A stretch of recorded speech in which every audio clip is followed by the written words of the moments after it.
तो चलिए स्टार्ट करते हैं रिएक्शंस। जैसा कि आप देख सकते हैं हमने अभी तक क्या डिस्कस कर लिया, कोरोजन के बारे में। कोरोजन आपको पता ही है, मैंने आपको बताया कोरोजन क्या होता है। देखिए एक बार क्विकली रिकॉल करते हैं कोरोजन को। Corrosion slowly quotes the surface of metallic objects. देखिए मैं आपको एक इंपॉर्टेंट इंटरेस्टिंग बात बताता हूँ। ये आपने लिया कोई आयरन का पीस, ठीक है जी, और यहाँ पर उसी तरीके से आपने ले लिया कॉपर का पीस, यहाँ पर ले लिया सिल्वर का पीस। अब होगा क्या, आयरन कॉपर सिल्वर, जो इन्वायरमेंट है, जो एयर है, उसके अंदर गैसेस प्रेजेंट है। CO2 भी प्रेजेंट है, O2 भी प्रेजेंट है, हाइड्रोजन सल्फाइड भी प्रेजेंट है, राइट। तो इस तरह की SO2 भी प्रेजेंट है, N2 भी प्रेजेंट है, और भी गैसेस प्रेजेंट है। तो आयरन क्या करता है, जैसे ही इसको वाटर मिलता है और ऑक्सीजन मिलती है। एक चीज ध्यान रखना, एक स्मॉल सा एक्सपेरिमेंट आपको बताता हूँ, इंटरेस्टिंग है। आपने 3 टेस्ट ट्यूब ली, ठीक है जी। पहले टेस्ट ट्यूब में आपने वाटर ले रखा है,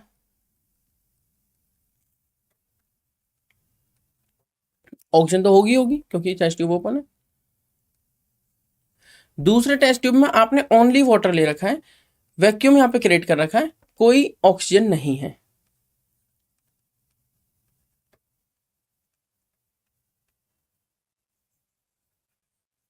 तीसरे केस में आपने यहां पर ओनली ऑक्सीजन है, नो मॉइस्चर।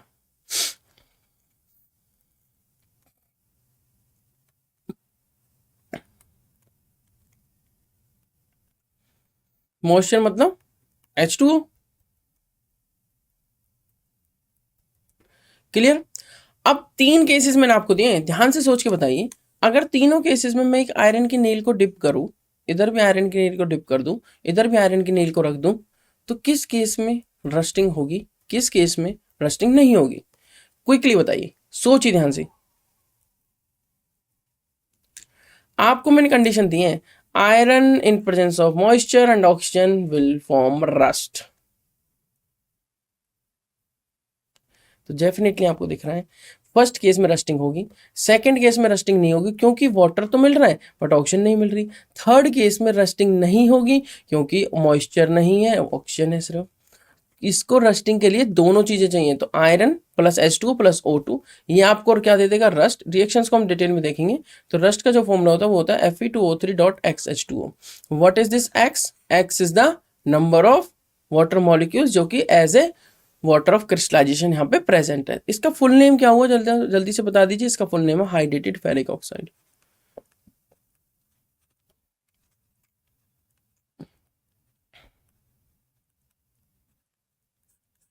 क्लियर।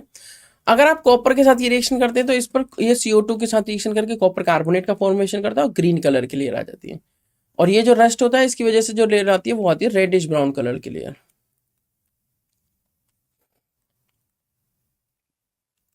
और सिल्वर पे लेयर आती है Ag2S, मतलब सिल्वर सल्फाइड की, जो कि होगी है ब्लैक कलर की। ब्लैक कलर की लेयर आ जाती है। जिस तरीके से हम पहचान सकते हैं कि यहाँ पर रस्टिंग हो चुकी है, क्या पहचान सकते हैं हम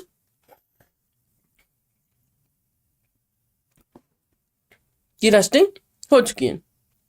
तो मैंने आपको क्या बताया, तीनों ही केस कोरोजन के हैं। किसके केस हैं? कोरोजन। कोरोजन के केस में क्या होता है, सिंपल आप बोलेंगे डेके ऑफ मेटल। डेके किसका? मेटल का। मेटल का हो जाता है डेके। चलिए समझते हैं अब इस बात को थोड़ा और इंटरेस्टिंग पॉइंट से। Corrosion slowly quotes the surface of metallic objects. कोई भी मेटेलिक ऑब्जेक्ट है उस पर कोटिंग बना लेता है, उस पर क्लियर आ जाती है विद ऑक्साइड्स या other salts of the metal. ठीक है जी। Rusting of iron, tarnishing of silver, copper, development of green coating on copper and bronze are some of the examples of corrosion. ये तो अभी हमने डिस्कस किए। It causes enormous damage. क्या cause करता है? Enormous damage to buildings, bridges, जो iron के ब्रिजेस होते हैं, ठीक है, और शिप्स जो हो गई आपकी, and to all objects made of metal, especially that of iron.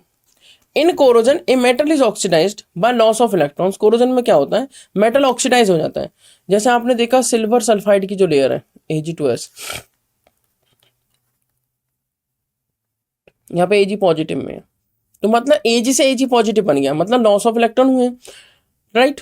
Metal is oxidise by loss of electrons to oxygen and formation of oxides takes place, ठीक है, या फिर और सल्फाइड्स कार्बोनेट जो भी बनते हैं। Corrosion of iron commonly known as rusting occurs in presence of water and air, जो कि मैं आपको बता चुका हूं. The chemistry of corrosion is quite complex but it may be considered essentially as an electrochemical phenomena. चलिए इसके reactions को समझते हैं ध्यान से. आप यहां पर देखेंगे ये आयरन आयरन आयरन क्या बना रहा है Fe2 positive, Fe2 positive plus O2 क्या दे रहे हैं Fe2O3, क्या दे रहे हैं Fe2O3, Fe2 positive plus 2H2 क्या बना रहा है 4H positive plus O2, 4H positive plus O2 क्या बना रहे हैं 2H2, 4H positive plus O2 क्या बना रहे हैं 2H2. इस तरीके से यहाँ पे क्या हो रहा है Fe ने 2 इलेक्ट्रॉन लूज किया, Fe ने 2 इलेक्ट्रॉन लूज किए, ये 4 इलेक्ट्रॉन यहाँ पे यूज हो रहे हैं. अब देखो रिएक्शंस लिखते हैं तरीके से. एनोड पे क्या हो रहा है, एनोड पे हो रहा है Fe.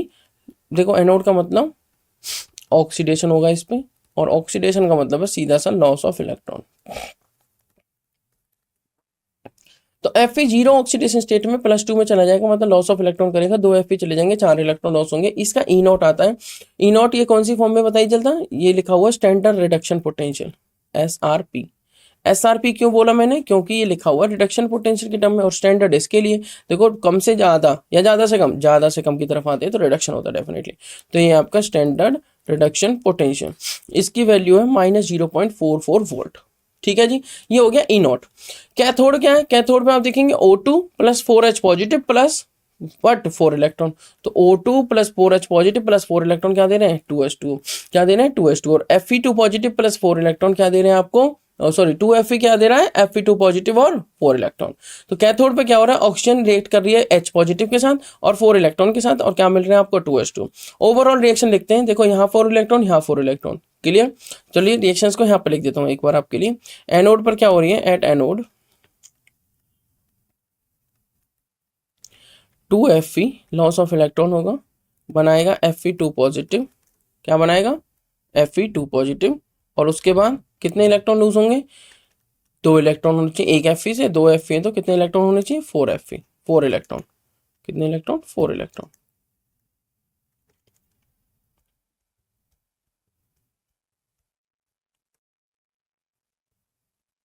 क्लियर.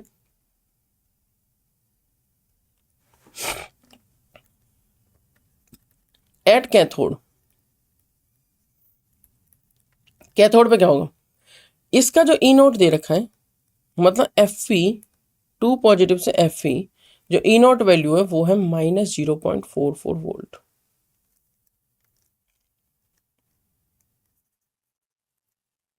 इसको चलो इधर लिख देते हैं, इधर लिख देता हूं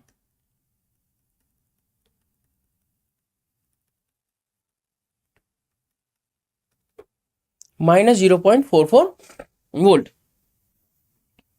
कैथोड पे क्या हो रहा है समझिए ध्यान से, कैथोड पे हो रहा है कि O2 plus 4H positive, gain of electron आपको देगा 2H2.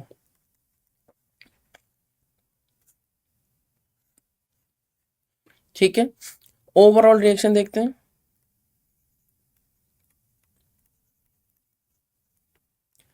ये 4 इलेक्ट्रॉन, इधर 4 electron cancel, 2Fe plus O2 plus 4H positive gives, product side में क्या है 2Fe2 पॉजिटिव प्लस 2H2. ठीक है, ये आपके ओवरऑल रिएक्शन.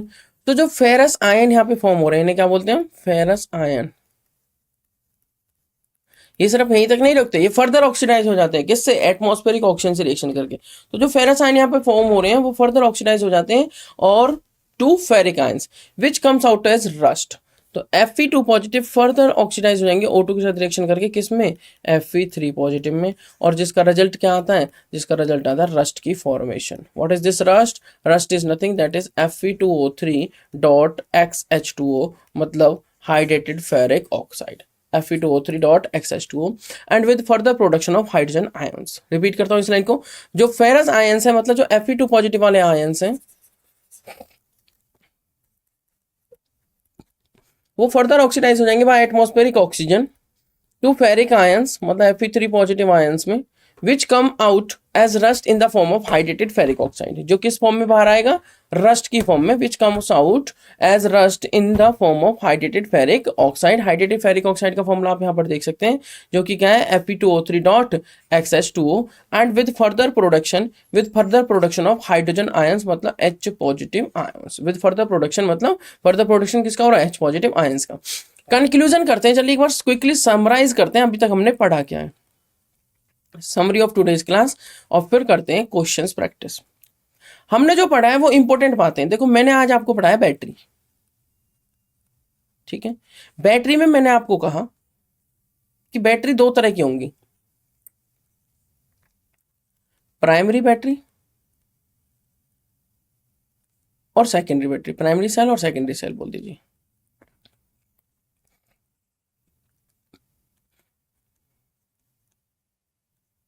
बैटरी ग्रुप हो गया, सेल एक सिंगल बात हो गई, तो सेल की टर्म्स में बात करते हैं, चलिए सेल की टर्म्स में बात करते हैं, ठीक है। सेल सिंगल की बात होती है, बैटरी एक ग्रुप हो गया एक तरीके से। हमने पढ़ी बैटरीज, बैटरी की डेफिनेशन, ठीक है। सेल आपको पता है सेल क्या होता है, सेल मैंने आपको कहा दो तरीके का होगा, एक प्राइमरी सेल और एक secondary cell. Primary cell actually में क्या होते हैं, रिचार्जेबल या नॉन रिचार्जेबल, नॉन रिचार्जेबल, मतलब रिएक्शन एक बार हो गई तो हो गई, ठीक है, रिवर्स नहीं किया जा सकता, तो नॉन रिचार्जेबल।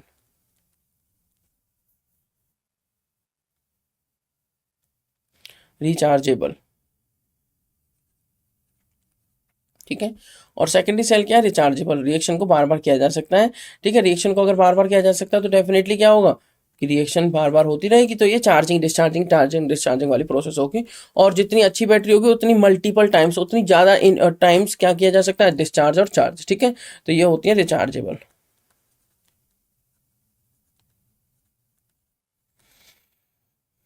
प्राइमरी सेल में हमने पढ़ा ड्राई सेल, जिसको लेकेलेंचे सेल भी बोल देते हैं, ठीक है।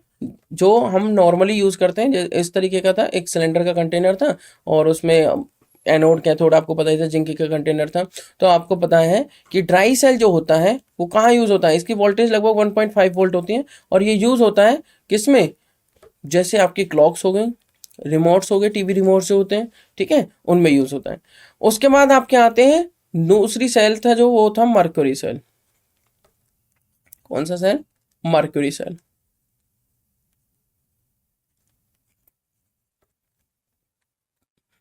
जिसका दूसरा नाम होता है बटन सेल। क्या नाम होता है, बटन सेल। मर्क्यूरी सेल एक बटन की तरह था, जिसको लो इलेक्ट्रिक डिवाइसेस में यूज किया जाता है, जिनको लो करंट चाहिए, लो करंट इलेक्ट्रिक डिवाइसेस में यूज किया जाता है।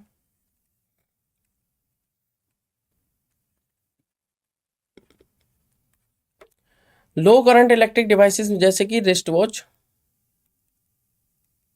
आपने देखा होगा बटन की टाइप का एक सेल होता है, जैसे कि कैलकुलेटर्स एटसेट्रा, ठीक है, transistors, calculators, wrist watch etcetera.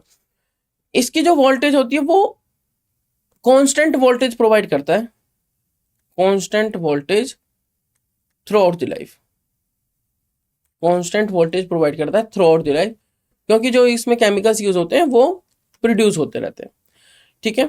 उसके बाद आता है सेकेंडरी सेल। सेकेंडरी सेल में बेसिकली हमें पढ़नी थी लेड स्टोरेज बैटरी, हमने पढ़ी है लेड स्टोरेज बैटरी,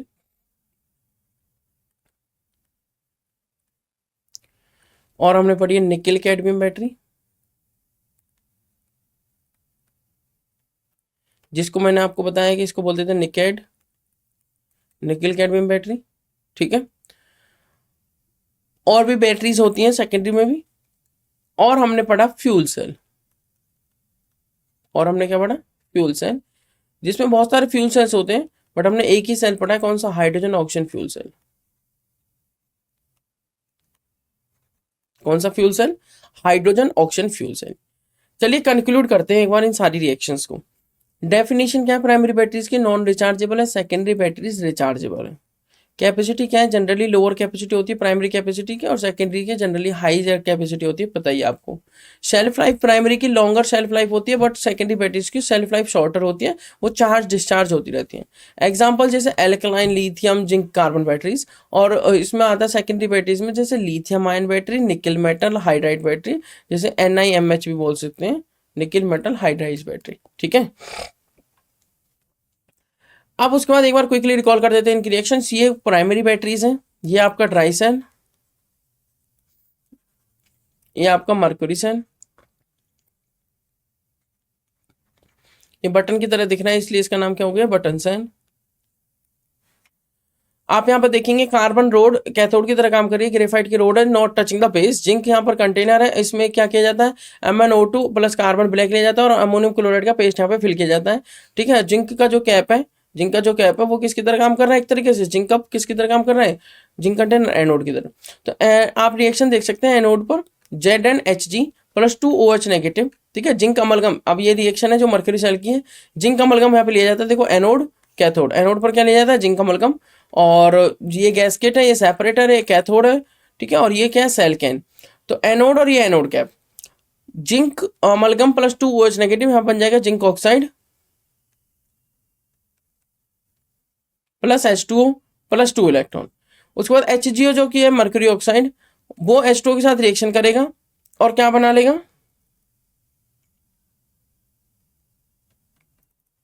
H2O के साथ रिएक्शन करेगा और क्या प्लस 2 इलेक्ट्रॉन क्या बना लेगा, mercury liquid plus 2OH negative. Repeat करता हूँ रिएक्शंस, ZnHg एट एनोड, ये इसकी रिएक्शन है, ZnHg plus 2OH negative, ZnO mercury oxide, sorry zinc oxide plus H2O plus 2 electron. Cathode पर क्या हो रहा है, HgO plus H2O plus 2 electron gives Hg liquid plus 2OH negative. अगर मैं ओवरऑल रिएक्शन लिखना चाहूँ तो क्या बनेगी,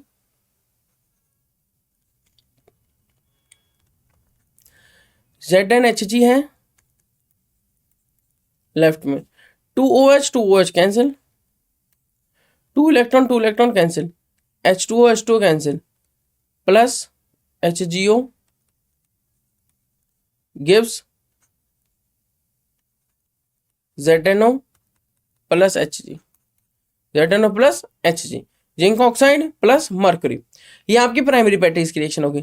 सेकेंडरी बैटरी जैसे कि लेड स्टोरेज बैटरी जो हम यूज करते हैं इन्वर्टर्स में, राइट, इन्वर्टर की जो बैटरी होती है वो सेकेंडरी बैटरी होती है, ध्यान से देखिए।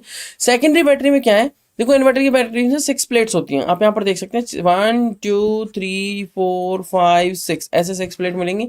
ये नेगेटिव टर्मिनल, ये पॉजिटिव, पॉजिटिव वाले को कैथोड बोल रहे हैं और नेगेटिव वाले को एनोड बोल रहे हैं। पॉजिटिव वाला क्या है, कैथोड, और नेगेटिव वाला क्या है, एनोड। आप इसे ऐसे याद कर सकते हैं, लोन, लोन मतलब L मतलब लेफ्ट, O मतलब ऑक्सीडेशन, A मतलब एनोड, N मतलब नेगेटिव, ठीक है।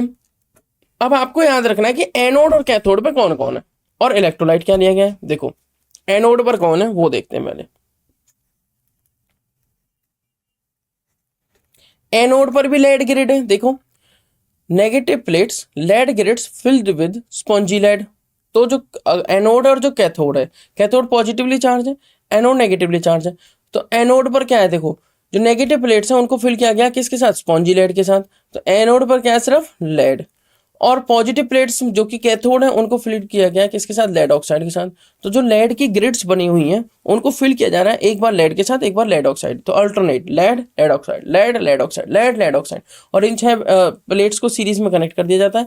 और फिर देखो क्या बनता है, 38% सॉल्यूशन इनके बीच में रखा जाता है, एसिडिक सॉल्यूशन जनरली रखा जाता है H2SO4 का सॉल्यूशन, ठीक है। 38% H2SO4 का सल्फ्यूरिक एसिड का सॉल्यूशन यहाँ पर रखा जाता है, ठीक है। अब देखिए वो कह रहा है दो चीजें, रिएक्शन एट एनोड और रिएक्शन एट कैथोड देखते हैं। रिएक्शन एट एनोड क्या होगी, लेड को यहाँ पे रखा जाता है, तो lead plus sulphate ion gives PbSO4 plus 2 electron. Lead sulphate बन चुका है।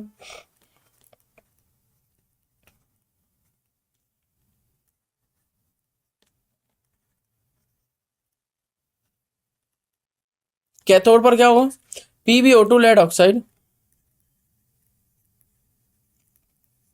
Plus sulphate ion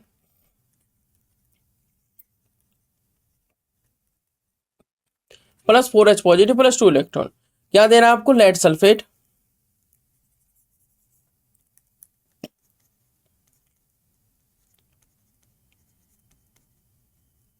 plus water,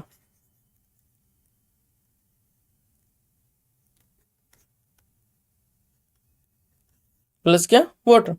ये सेकेंडरी बैटरी की रिएक्शन होगी। ये रिएक्शन है ड्यूरिंग चार्जिंग या डिस्चार्जिंग, ड्यूरिंग डिस्चार्जिंग। चार्जिंग के टाइम पे इस रिएक्शन को आप क्या कर देंगे, reverse. Anode cathode, cathode anode, और जो प्रोडक्ट्स हैं वो रिएक्टेंट्स, रिएक्टेंट्स जो प्रोडक्ट्स। क्लियर। चलिए मूव करेंगे नेक्स्ट, जो हमने पढ़ा है फ्यूल सेल्स। ठीक है, फ्यूल सेल्स में क्या आप यहाँ पर देख सकते हैं, हाइड्रोजन और ऑक्सीजन इधर से इनलेट हो रही है। सिंपल सा डायग्राम है, दो रोड लगाई गई हैं ग्रेफाइट की या कार्बन की रोड्स, एक कैथोड का काम कर रही है और एक एनोड का। यहाँ से H2 प्रोडक्ट बन रहा है, एक्वस इलेक्ट्रोलाइट लिया जाता है। एक्वस जो इलेक्ट्रोलाइट लिया जाता है वो यहाँ पर यूज होता है, कौन, NaOH। एक्वस इलेक्ट्रोलाइट कौन लिया जाता है, NaOH, सोडियम हाइड्रोक्साइड। ठीक है, मैं आपको दिखा देता हूँ। सोडियम हाइड्रोक्साइड जो यहाँ पे इलेक्ट्रोलाइट लिया जाता है वो कौन सा लिया जाता है, मैंने आपको बताया एक्वस NaOH, जो कि कौन सा होता है, सोडियम हाइड्रोक्साइड। ठीक है, हम पढ़ रहे हैं फ्यूल सेल, मैं फिर से रिपीट कर रहा हूँ, हम कौन सा सेल पढ़ रहे हैं, फ्यूल सेल। ठीक है, तो आप यहाँ पर देख सकते हैं ये लिखा हुआ। और कैटलिस्ट यूज किए जाते हैं, जैसे प्लेटिनम और palladium metals are incorporated into the electrodes for increasing the rate of electrode reactions. Clear, rate of electrode reaction.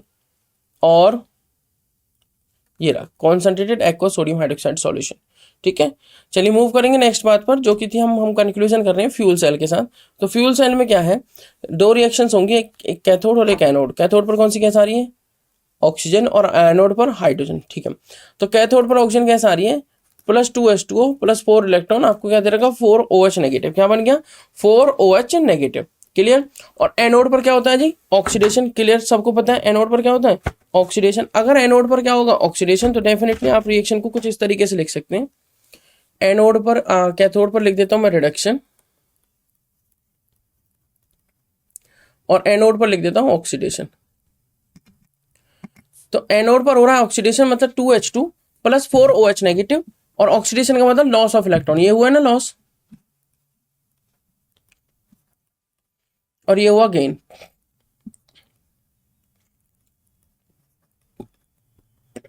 तो O2 plus 2H2 plus 4 electron gives 4OH negative.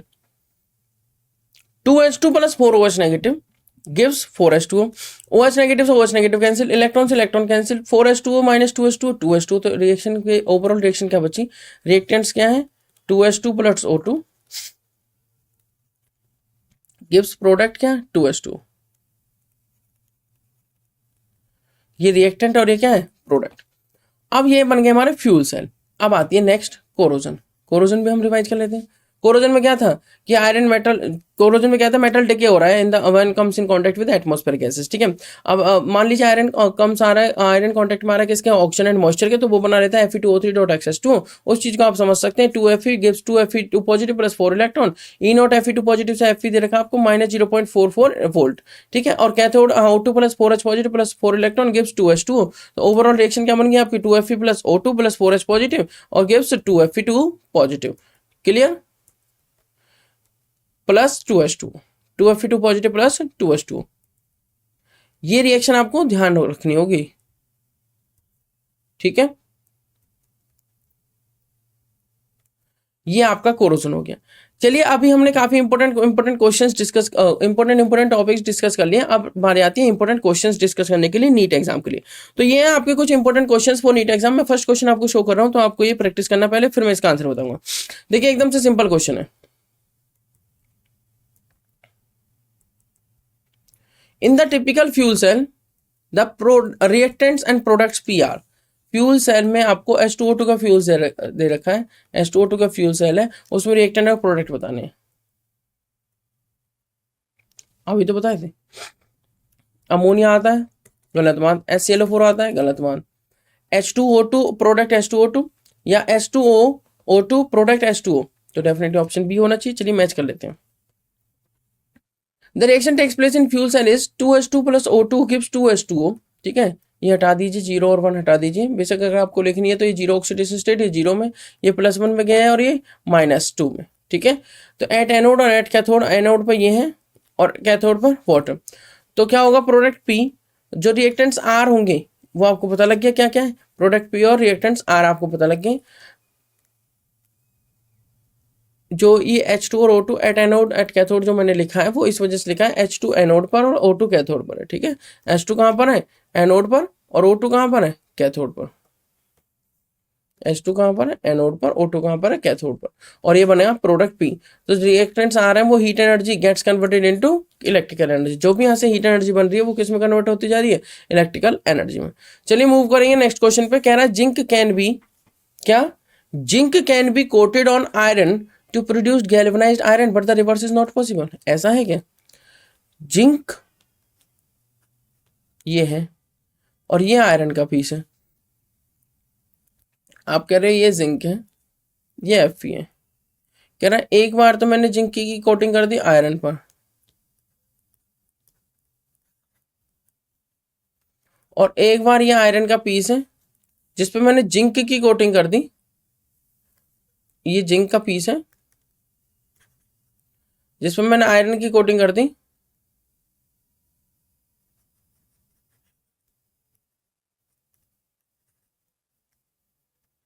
जिसमें मैंने क्या कर दी, आयरन की कोटिंग। आयरन की कोटिंग से क्या होगा, अब मुझे बताइए, zinc can be coated on iron to produce galvanised iron, ठीक है। जिंक की कोटिंग कर, zinc can be coated on iron, zinc की कोटिंग कर दी आयरन के पीस पर, मतलब फर्स्ट वाला केस, ठीक है। आयरन का पीस है उस पर किसकी कोटिंग कर दी, जिंक की, फर्स्ट केस, ठीक है। और ये कौन सा, second.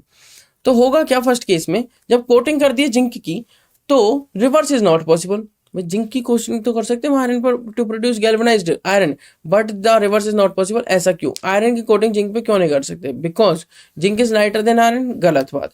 Zinc has lower melting point than iron, ये भी नहीं है इसका आंसर।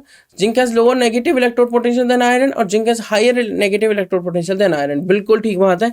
इन दोनों ऑप्शंस में से कोई सा ऑप्शन मैच करेगा। देखो इलेक्ट्रोड पोटेंशियल की बात आ गई, किसकी बात आ गई, इलेक्ट्रोड पोटेंशियल, इसलिए इलेक्ट्रोकेमिकल सीरीज से आपको इलेक्ट्रो पोटेंशियल याद होना चाहिए। चलिए क्विकली इसका आंसर देखते हैं कि क्या आंसर इसका होना चाहिए। सो आप यहाँ पर जैसे कि आंसर देख सकते हैं, जो मेटल्स है with higher negative standard electrode potential have higher tendency to get reduced. जैसे Zn2 पॉजिटिव है, +2 इलेक्ट्रॉन, ये दे रहा है Zn, तो इसका ई नॉट लिखा क्या, -0.76 वोल्ट। ई नॉट अगर -0.76 वोल्ट है तो इसका मतलब ये नेगेटिव टर्म में लिखा गया है, ई नॉट Zn2 पॉजिटिव से Zn, मतलब इसका मतलब रिड्यूस फॉर्म में लिखा गया है। और नेक्स्ट जो आता है वो है Fe2 positive, +2 electron gives Fe। इसका जो ई नॉट है वो है -0.44 वोल्ट। अब हमारे पास दो माइनस की वैल्यू है, वो कह रहा है the metal with higher negative standard reduction potential, जिसका ज़्यादा नेगेटिव है, मतलब ये टू गेट रिड्यूस्ड, वो रिड्यूस हो जाएगा। अब समझिए, हियर इन, आप यहाँ पर देख सकते हैं, here in galvanised iron zinc has higher negative reduction potential. अब zinc takes electron given by iron and itself get reduced, तो जिंक रिड्यूस होता रहेगा, जिंक क्या होता रहेगा, reduced. Thus zinc works as anode and protects iron from rusting by making iron as cathode. Clear.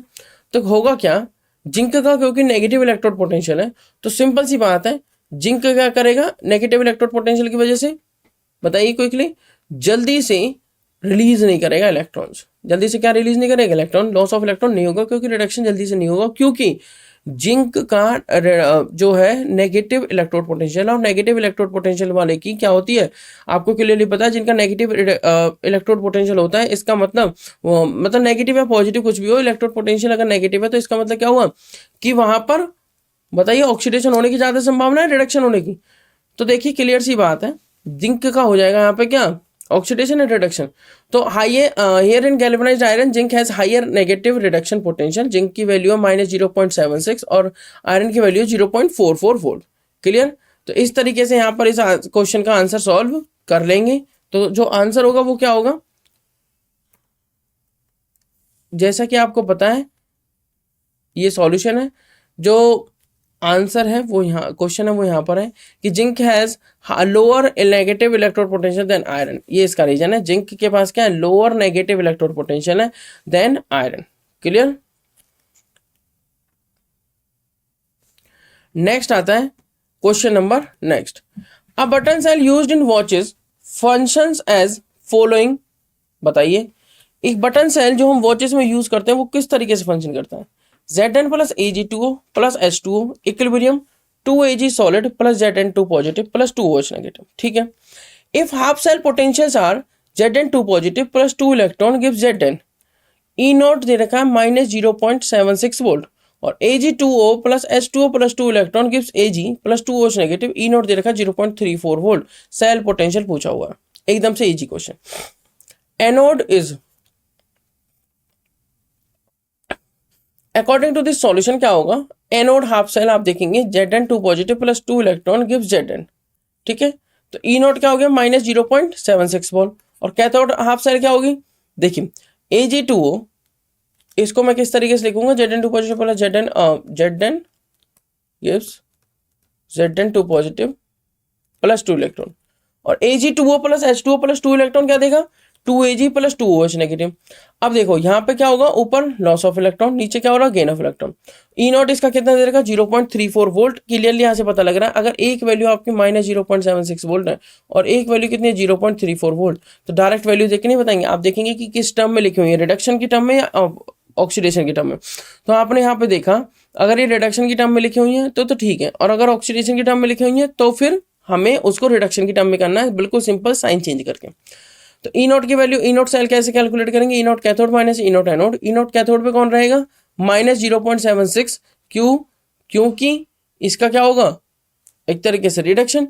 तो 0.3 sorry for that, यहाँ पे हम माइनस का साइन भी यूज कर सकते हैं. तो जो 0.76 है वो क्या है, वो रहेगा एनोड पर भाई, -0.76. भाई जितनी ज्यादा पॉजिटिव वैल्यू उतना इजीली रिडक्शन और उतना मुश्किल से ऑक्सीडेशन. तो 0.34 का क्या हो जाएगा रिडक्शन, और रिडक्शन होने का मतलब किस पे चला जाएगा कैथोड पे, और वो कहाँ है एनोड पर, उसका क्या हो रहा है ऑक्सीडेशन. तो जब हमने सारी वैल्यूज को यहाँ पे एग्जैक्टली पुट किया तो ई नॉट सेल की वैल्यू कितनी आती है, देखो ई नॉट आपको क्या दे रखा है, ई नॉट एजी वाला दे रखा है, मतलब ई नॉट कैथोड दे रखा है 0.34 और ई नॉट एनोड दे रखा है 0.76 और यहाँ माइनस का सिंबल है, माइनस माइनस प्लस हो जाता है, तो आंसर आ जाएगा प्लस का 1.10 वोल्ट. कितना आंसर आ जाएगा प्लस का 1.10 वोल्ट. चलिए मूव करेंगे नेक्स्ट क्वेश्चन की तरफ. नेक्स्ट क्वेश्चन कह रहा है standard reduction potential SRP at 25 degree Celsius of Li positive, Li1 to Ba2 positive, Ba2 Na positive, Na and S. क्वेश्चन में क्या कहा है, ये वैल्यूज दे रखती हैं आपको रेस्पेक्टिवली कितनी, 3.05, -2.90, -2.71, -2.37 रेस्पेक्टिवली. ठीक है, वोल्ट में. Which one of the following is the strongest reducing agent और ऑक्सीडाइजिंग एजेंट. ऑक्सीडाइजिंग एजेंट, सबसे अच्छा ऑक्सीडाइजिंग एजेंट कौन सा है इनमें से. देखो क्लियर सी बात मैंने आपको बता दी है कि जितना ज्यादा रिडक्शन पोटेंशियल होगा उतना वो अच्छा रिड्यूसिंग एजेंट होगा. मतलब रिड्यूसिंग एजेंट होगा या ऑक्सीडाइजिंग एजेंट, उतना अच्छा ऑक्सीडाइजिंग एजेंट होगा. देखो जितना अच्छा रिडक्शन पोटेंशियल पॉजिटिव में तो इजीली रिडक्शन करेगा, अपना रिडक्शन करेगा, दूसरे का ऑक्सीडेशन करेगा, मतलब अच्छा क्या हुआ ऑक्सीडाइजिंग एजेंट. चलिए इसको बात को देख लेते हैं थोड़ा ना. यहाँ पे A cation having maximum value of standard reduction potential is the strongest reducing agent या oxidizing agent. इस बात को ध्यान रखना है, जैसे रिडक्शन और ऑक्सीडाइजिंग एजेंट दोनों डिफरेंट चीजें हैं, उसी तरीके से जो चीज हमने रिडक्शन के लिए बनाई हुई है, जो चीज हमने किसके लिए बनाई हुई है रिडक्शन के लिए, वो ही क्या होगी ऑक्सीडाइजिंग एजेंट के लिए फॉलो करेगी. मतलब अगर ई नॉट स्टैंडर्ड रिडक्शन पोटेंशियल की वैल्यू मान लीजिए एक की तो 2.09 है और एक की 1.09 है, तो स्टैंडर्ड रिडक्शन पोटेंशियल की वैल्यू जिसकी जितनी ज़्यादा positive, higher the positive standard reduction potential, उतना इजीली क्या हो जाएगा रिडक्शन, और उतना मुश्किल से क्या होगा ऑक्सीडेशन. मतलब जितना इजीली रिडक्शन हो रहा है तो दूसरे का वो उतना इजीली क्या कर रहा है ऑक्सीडेशन, मतलब वो स्ट्रॉन्ग क्या हुआ ऑक्सीडाइजिंग एजेंट. तो बस आपको चेक करनी जो वैल्यूज दे रखी है वो वैल्यूज हैं आपकी 3.05, आपके -2.90, आपके -2.71 और -2.37 रेस्पेक्टिवली हैं. ये Li पॉजिटिव, ये Ba, ये Ba से Na, ये कुछ रेस्पेक्टिव वैल्यूज दे रखी हैं. तो आप देखेंगे इन सभी में जो होगा एक cation having maximum positive value of standard reduction potential is the strongest oxidising agent. So Mg2 positive एक यहाँ पर स्ट्रॉन्गेस्ट ऑक्सीडाइजिंग एजेंट की तरह आता है. Mg2 पॉजिटिव क्या है स्ट्रॉन्गेस्ट ऑक्सीडाइजिंग एजेंट. क्लियर, वो स्ट्रॉन्गेस्ट ऑक्सीडाइजिंग एजेंट का मतलब है इसकी जो रिडक्शन पोटेंशियल की वैल्यू होगी वो सबसे ज्यादा होगी. मतलब Mg2 पॉजिटिव अपना रिडक्शन सबसे इजीली करेगा और दूसरे का ऑक्सीडेशन बहुत अच्छे से करेगा. ठीक है, अपना रिडक्शन, सॉरी दूसरे का ऑक्सीडेशन और अपना रिडक्शन, हाँ। सो दूसरे का ऑक्सीडेशन जो करता है उसे क्या कहते हैं, ऑक्सीडाइजिंग एजेंट, और ये स्ट्रॉन्ग ऑक्सीडाइजिंग एजेंट होगा क्योंकि ये दूसरे का रिडक्शन अच्छे से करेगा। क्लियर, ये कैसे करेगा दूसरे का रिडक्शन, एकदम अच्छे से। तो ये हो गया आपका ये वाला क्वेश्चन। चलिए मूव करेंगे नेक्स्ट क्वेश्चन पर। ये कुछ क्वेश्चंस होंगे आपको एज ए होमवर्क में प्रोवाइड कर रहा हूँ, जो आपको डिस्कस करने हैं और आपको ट्राई करने हैं। द सेल, एक सेल आपको दे रखी है, ये प्रीवियस कॉन्सेप्ट से है।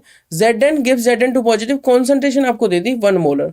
और कॉपर, ये सॉल्ट ब्रिज, देखो मैं आपको बार बार कह रहा हूँ ABC, anode bridge cathode, anode bridge cathode याद रखना है, ABC। एनोड पर कौन है, Zn से Zn2 पॉजिटिव, ब्रिज आ गया Cu2 पॉजिटिव से Cu क्या है, कैथोड। ई नॉट सेल की वैल्यू भी दे दी 1.10 वोल्ट, बहुत ईजी हो गया काम। ई नॉट सेल आपको पता ही क्या होता है, E naught cathode minus E naught anode, मतलब ना कैथोड पहचानना ना एनोड पहचानना, ना वैल्यू रखनी और सीधा आंसर आना है।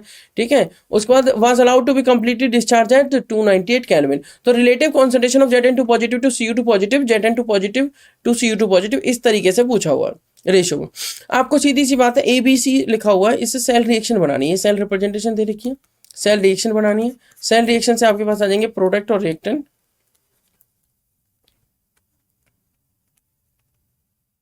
प्रोडक्ट और रिएक्टेंट्स को इक्वेशन में लिखना है, नेक्स्ट इक्वेशन में। प्रोडक्ट और रिएक्टेंट्स को किस में लिखना है, नेक्स्ट इक्वेशन में, NERNST। नेक्स्ट इक्वेशन में रखने के बाद होगा क्या, एक चीज समझने ध्यान से। नेक्स्ट इक्वेशन में जब आप उसे रखोगे तो जो एनोड है और ब्रिज है और कैथोड है, तो आप इन्हें एट एनोड रिएक्शन लिखोगे, एट कैथोड रिएक्शन लिखोगे, फिर ओवरऑल रिएक्शन लिखोगे, और तब आपको पता लगेगा कौन प्रोडक्ट और कौन रिएक्टेंट है। एक बार आपको पता लग जाता है कौन प्रोडक्ट और कौन रिएक्टेंट है, तो आप सिंपल तरीके से क्या करेंगे, देखो मैंने फिर बता रहा हूँ ABC, फिर क्या बता रहा हूँ मैं आपको, ABC। तो जब आप यहाँ पर फॉर्मूला लगाएंगे, जब आप क्या लगाएंगे फॉर्मूला, देखो एनोड पर क्या हो रहा है, Zn दे रहा है, Zn2 पॉजिटिव और 2 इलेक्ट्रॉन, मैं एक रफली आपको बता देता हूँ। और कैथोड पर क्या हो रहा है, Cu2 पॉजिटिव 2 इलेक्ट्रॉन ले रहा है और क्या बना रहा है, Cu। तो आपको क्लियर सी पता लग गई यहाँ से, ओवरऑल रिएक्शन में Zn plus Cu2 positive gives Zn2 positive plus Cu। तो हो क्या रहा है, देखो जब आप इसका फॉर्मूला लगाएंगे, E cell is equal to E naught cell minus 0.0591 by n log concentration of product by concentration of reactant. Product कौन है, Zn2 पॉजिटिव और कॉपर। कॉपर की कॉन्सेंट्रेशन हमें 1 लेनी है, क्यों लेनी है 1, क्योंकि कॉपर सॉलिड है यहाँ पर। आयन की कॉन्सेंट्रेशन लिखनी है सिर्फ, तो Zn2 पॉजिटिव कॉन्सेंट्रेशन यहाँ पे लिख देंगे और Cu2 पॉजिटिव की रिएक्टेंट पे लिख देंगे, क्योंकि Zn की क्या हो जाएगी इधर 1। ठीक है, तो आ जाएगी आपके पास Zn2 पॉजिटिव और Cu2 पॉजिटिव। वैल्यूज को सॉल्व करना है, n की वैल्यू 2 होगी क्योंकि number of electron transfer during this redox reaction are 2 only. Clear, वहां से ई नॉट सेल आपको दे रखा है, तो ई सेल आप कैलकुलेट कर सकते हो। ई सेल, और क्योंकि द सेल जो दे रखा है आपको, the relative concentration of Zn2 positive to Cu2 positive पूछा हुआ है, तो आप इजीली इसको कैलकुलेट कर सकते हैं। चलिए मूव करेंगे नेक्स्ट पर। The rusting of iron takes place as follows, 2H positive plus 2 electron plus half O2 gives H2O liquid. E naught इसका दे दिया plus 1.23 volt. Fe2 positive plus 2 electron gives iron. E naught इसका दे दिया minus 0.44 volt. Delta G naught for the next reaction, तो आप इसका delta G1 निकाल लेंगे, इसका डेल्टा G2 निकाल लेंगे, और जो नेट निकालेंगे वो delta G1 delta G2 plus होगा माइनस होगा, उस तरीके से निकालना है। ठीक है, जो नेट ओवरऑल रिएक्शन लिखेंगे तो दोनों रिएक्शन प्लस होंगी तो delta G1 plus delta G2 कर देना। Delta G1 plus delta G, इसका ओवरऑल आ जाता है डेल्टा G ओवरऑल, क्या आ जाता है डेल्टा G ओवरऑल। क्लियर, समझ रहे हो बात को, तो एकदम से इजी क्वेश्चन है। क्लियर, ऑप्शंस आपको दे रखे हैं किलो जूल पर मोल में, तो अगर आपका आंसर मान लीजिए जूल पर मोल में आता है तो आपको क्या करना है, उसको किलो जूल पर मोल में कन्वर्ट करना है। ठीक है, चलिए मूव करेंगे नेक्स्ट क्वेश्चन पे। नेक्स्ट क्वेश्चन क्या है, given the data at 25 degree Celsius, Ag plus I negative gives AgI plus electron. E naught इसका भी दे रखा है। Ag gives Ag positive plus electron, ई नॉट इसका भी दे रखा है। आपको लॉग KSP पूछा हुआ फॉर AgI, तो AgI के लिए KSP आप इजीली निकाल सकते हैं और एक स्मॉल वैल्यू आपको गिवन है। ठीक है, ये क्वेश्चन आपको डिस्कस करने कैसे, ये क्वेश्चंस आपको ट्राई करने हैं। तो आज हमने बैटरीज का कॉन्सेप्ट पढ़ा है, primary cell, secondary cell, fuel cells, इन तीनों के बारे में, और उनके टाइप्स और उनके रिएक्शंस और उनके डायग्राम्स के साथ उनकी वर्किंग भी समझी है। तो आई होप ये सेशन आपको समझ में आया होगा और आप इन कॉन्सेप्ट्स को रिवाइज करेंगे और फिर उन क्वेश्चंस पे जो मैंने ऐसे होमवर्क आपको प्रोवाइड किए हैं उन पे अपनी अप्रोच लगाएंगे। ठीक है, सो फिर मिलते हैं आपसे नेक्स्ट क्लास में, तब तक के लिए thank you so much and this is all about this today's wonderful class. ठीक है, मैं फिर से रिपीट करता हूं, आपको सारे कॉन्सेप्ट्स को अच्छे से रिवाइज करना है, सारी रिएक्शंस को लिख लिख के देखना है ताकि ये रिएक्शंस आपके माइंड में आ जाए, क्योंकि एग्जाम में डायरेक्ट रिएक्शन पूछी जा सकती है और प्रोडक्ट रिएक्टेंट कुछ भी पूछा जा सकता है, तो आपको क्लियरली रिएक्शंस पता होनी चाहिए क्या रिएक्टेंट और क्या प्रोडक्ट है। Clear, okay, so again thank you so much, very good day to everyone.